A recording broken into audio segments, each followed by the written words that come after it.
Good morning students. तो बेटा last topic करते हैं चैप्टर का विस्कोसिटी। ठीक है ना। तो विस्कोसिटी क्या होता है? विस्कोसिटी एक कैरेक्टरिस्टिक प्रॉपर्टी है किसकी? लिक्विड की। और हम जानते हैं लिक्विड की जो टेंडेंसी होती है वो क्या होती है? फ्लो करने की होती है। और आप देखोगे कि कुछ लिक्विड तो बहुत फास्ट फ्लो करते हैं और कुछ बड़े स्लो फ्लो करते हैं।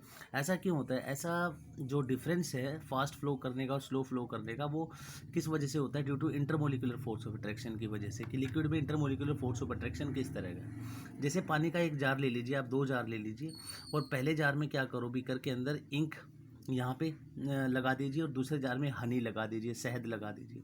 तो आप क्या देखोगे जी, जो इंक है वो जल्दी फास्टली फ्लो करेगी बीकर के अंदर और डिफ्यूज़ हो जाएगी पूरे बीकर में। लेकिन हनी इतनी फास्टली मूव नहीं करेगी। क्यों नहीं मूव करेगी? क्योंकि हनी क्या है, ज़्यादा विस्कस है as compare to the ink. ठीक है ना। तो बेसिकली विस्कोसिटी क्या होता है? विस्कोसिटी मेजरमेंट होता है किसका? रेजिस्टेंस का to the flow of the liquid. ठीक है ना।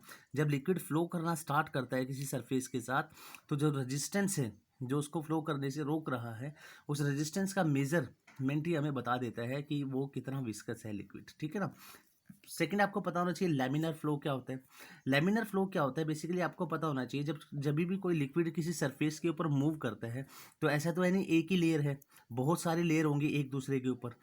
सपोज करो वहाँ पे, यहाँ पे डायग्राम में दिया हुआ है 3 लेयर हैं आपके पास।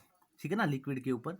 तो जो क्यू पी और आर, सपोज करो जो मिडल लेयर है उसकी वेलोसिटी है वी। ठीक है ना। और जो इससे ऊपर वाली लेयर होगी उसकी वेलोसिटी होगी वी प्लस डी वी, और नीचे वाले की वी माइनस डी वी।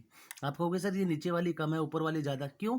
क्योंकि जो नीचे वाली लेयर होती है लिक्विड की किसी भी सरफेस के ऊपर, जब वो वहाँ पे स्टक होती है, ठीक है ना, तो वो फ्लो इतनी फास्टली नहीं कर पाएगी ड्यू टू द रेजिस्टेंस। लेकिन उससे ऊपर वाली लेयर थोड़ी सी फास्टली मूव करेगी और उससे ऊपर वाली लेयर और भी ज़्यादा फास्ट मूव करेगी। ठीक है ना।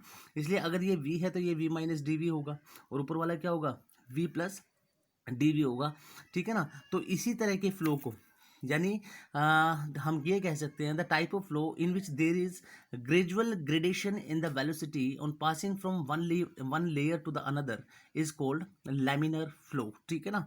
कोई भी लिक्विड जब फ्लो करता है तो उसकी जो कॉन्टेक्ट वाली लेयर होती है नीचे, उसकी वेलोसिटी कम होगी, उससे ऊपर वाले की सबसे ज़्यादा होगी, उससे ऊपर वाले की और भी ज़्यादा होगी। इसी तरह के फ्लो को हम क्या बोलते हैं? लैमिनार फ्लो बोलते हैं। सपोज करो 2 लेयर आपके पास लिक्विड की है, एक नीचे वाले की वेलोसिटी है v और ऊपर वाले की वेलोसिटी है v प्लस डी वी, क्योंकि ज़्यादा होगी ऊपर वाले की वेलोसिटी। और इन दोनों लेयर्स के बीच की जो डिस्टेंस है दैट इज डी जेड। तो अब हम विस्कोसिटी हमें निकालना है। तो लिक्विड जब फ्लो करेगा तो फ्लो करने के लिए हमें कुछ ना कुछ फोर्स चाहिए। तो जो फोर्स होगा वो डायरेक्टली प्रोपोर्शनल होगा किसके? एरिया के, कि भाई कितने एरिया में लिक्विड को फ्लो करना है, and into the directly proportional to the velocity gradient. Velocity gradient क्या है? D V by D Z. ठीक है ना। D V by D Z जो है वेलोसिटी ग्रेडियंट है। यहाँ पे दिया भी हुआ है कि D V by D Z equal to velocity gradient which is basically the change of velocity with distance. तो जैसे ही आप प्रोपोर्शनैलिटी को ओपन करोगे तो आपके पास क्या आएगा? एफ इक्वल टू नीटा। नीटा एक कांस्टेंट आ गया, ईटा भी बोलते हैं इसको, सॉरी नीटा नहीं ईटा बोलोगे आप। Eta into A into D V by D Z, जो आपके पास विस्कोसिटी में लिक्विड को फ्लो कराने के लिए जो फोर्स की रिक्वायरमेंट होती है वो हमारे पास आ जाता है। और D V by D Z क्या है हमारे पास? कोफिशिएंट ऑफ विस्कोसिटी भी इसको बोलते हैं। सॉरी, जो ईटा है हमारे पास, ईटा को हम प्रोपोर्शनैलिटी कांस्टेंट जो है उसको कोफिशिएंट ऑफ विस्कोसिटी भी बोलते हैं। तो जो कोफिशिएंट ऑफ विस्कोसिटी होगा वो क्या होगा आपके पास? अगर मैं एरिया 1 यूनिट ले लूँ और वेलोसिटी ग्रेडियंट भी 1 यूनिट ले लूँ तो फोर्स किसके इक्वल हो जाएगा? कोफिशिएंट ऑफ विस्कोसिटी के। ठीक है। तो यही यहाँ पे डेफिनेशन में दिया हुआ है कि viscosity coefficient is the force when velocity gradient is unity and the area of contact is unit area. ऐसा यूनिट आपके पास पता होनी चाहिए, newton second per square metre, pascal second. CGS unit of viscosity is poise, and 1 poise is equal to 1 gram per centimetre पर second होता है हमारा। उसके अलावा आपको कुछ फैक्टर्स पता होने चाहिए कि विस्कोसिटी जो है वो किस चीज़ पे डिपेंड करेगी। एक डिपेंड करेगा इंटरमोलिकुलर अट्रैक्टिव फोर्स पे। भाई सीधी सी बात है, किसी लिक्विड के अंदर अगर इंटरमोलिकुलर फोर्स ऑफ अट्रैक्शन बहुत ज़्यादा होगा तो वो कम स्पीड से फ्लो करेगा। ठीक है ना। और जिसमें इंटरमोलिकुलर फोर्स ऑफ अट्रैक्शन बहुत कम होगा वो ज़्यादा स्पीड से फ्लो करेगा। ठीक है ना। तो यानी कहने का मतलब ये है, जो लिक्विड ज़्यादा विस्कस होगा वो स्लोली मूव करेगा, और जो लिक्विड कम विस्कस होगा वो फास्टली मूव करेगा। सेकेंड है बेटा टेम्परेचर। भाई हमें पता है जब आप टेम्परेचर बढ़ाओगे तो काइनेटिक एनर्जी जो मॉलिक्यूल्स की है वो क्या हो जाएगी, इंक्रीज हो जाएगी।